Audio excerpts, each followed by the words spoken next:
हे कुठले कार्यकर्ते किंवा आंदोलक नाहीत, हे आहेत आपल्याच भविष्य निर्वाह निधीची रक्कम मिळवण्यासाठी झगडणारे कर्मचारी।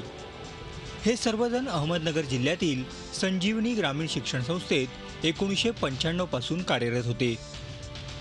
तिथं 5-10 वर्ष काम करताना त्यांना लक्षात आलं की पगारातून पीएफची रक्कम तर कापली जाते, मात्र ती पीएफ अकाउंटमध्ये जमा होत नाही।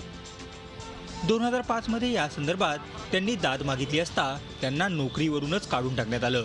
त्यामुळे आता भविष्य निर्वाह निधीच्या नाशिक विभागीय कार्यालयासमोर त्यांनी आपली व्यथा मांडली आहे। आम्हाला फक्त 2005, 2006, 7, 8च्या पावत्या लिहिल्या आहे, 3 पावत्या, त्यांना आम्हाला पावती पण नाही आणि आम्हाला माहित पण नाही की आमचा फंड गेला किंवा नाही गेला, त्याच्यानंतर दाखवत नाही आम्हाला ते।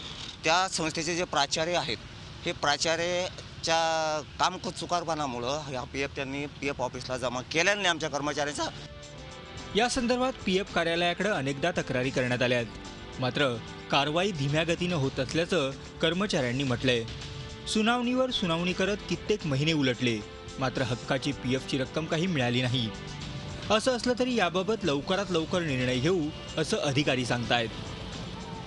आमचे इन्स्पेक्टर पण आहे, त्या इन्स्पेक्टरला पण त्याची कॉपी दिलेली आहे। त्या लोकांनी जे काही एव्हिडन्स दिलं ते मग इन्स्पेक्टर पण ते व्हेरीफाईड करतील आणि त्याच्यात जर काही तथ्य असेल तर त्याप्रमाणे आपण त्यांना ते पैसे त्यांना भरायला लावणार आहोत। राज्यात साखर कारखान्यांनी आपल्या कर्मचाऱ्यांचा कोट्यवधींचा पीएफ लाटलाय, त्यातच आता शिक्षण संस्थाही हेच करताना दिसत आहेत।